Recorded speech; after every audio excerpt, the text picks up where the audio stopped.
Madam Speaker, I am responding to this member from Vancouver-Langara.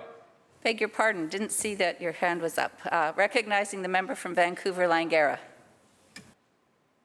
Thank you, Madam Speaker. And thank you to the member from Maple Ridge Mission for sharing such a personal example of the challenge, certainly that families face in supporting their children and making the transition as you have with Violet. Thank you for sharing that, because I think that's an important example and helps us all understand the challenge that transgender people face in our province. Last fall, we recognized the Trans Day of Remembrance, observed each year on November 20th, as a memorial to those lost to transphobic violence. Transgender people continue to face a disproportionate amount of discrimination based on their sexual orientation and gender identity. This happens at school, in the workplace, and in public spaces, and regrettably sometimes results in physical and sexual violence. It is important that we recognize the discrimination and violence transgender and gender fluid people face. We should all recognize the incredible achievements and positive change, like Jamie Lil Hamilton has advocated for, that so many powerful voices for transgender rights bring to our province and the world. As the member stated, BC recognizes March 31st as a day to celebrate trans people and to raise awareness about the many barriers and challenges that they face in our communities and how we can improve the visibility and acceptance of transgender people. Last November, Taveen reached out to every MLA office with packages containing resource documents, trans flags, and an open letter asking our MLAs to meet with a transgender constituent and report back what they learned. I met with two incredible individuals and heard their stories and learned some ways in which we can better support them in lives as trans people. One of these individuals is someone I knew as a young girl and who has since transitioned to a man.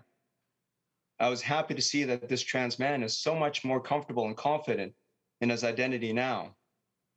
The uplifting confidence is remarkable, but it does come with a lot of pain and courage. The other individual was a trans woman who also was extraordinary in her eloquence about her situation and how she transitioned. Like many trans people, they prefer to keep their lower profiles to avoid being victims of potential harassment and violence. They explained to me that while they share similar challenges, the experience of trans men are often very different from those of trans women. Regrettably, this is largely due to sexism and discrimination and the violence that is often perpetrated against women in general. They also explained that a greater focus is placed on educating youth about the importance of acceptance and inclusivity of trans people, but not enough information on steps you can take if you do feel you are, in fact, trans. Coming out to your peers and transitioning can also be unimaginably difficult for both the individual and their families. They both lamented that if there had been more information, resources, and support groups to assist them and their families through their processes, that their transitions would not have been nearly as difficult as they were. As illuminating as this experience was for me, I was disappointed to learn that Taveen had a very low level of engagement in this program with MLAs. These missed opportunities and lack of engagement with our trans community go against the message behind the Day of Trans. I hope the members of this House will take the time to accept these opportunities when they arise, so we can all help improve our understanding and respect of trans people. But change doesn't come from within this legislature alone. It comes from our classrooms, our workplaces, our public spaces, and our homes. It happens by connecting and communicating with friends and family and learning from the trans community to hear and discuss how we can make our communities safer and more supportive spaces for trans and gender fluid people. We also need to have open discussions about the barriers transgender people face and to work collaboratively to identify and eliminate all forms of gender discrimination.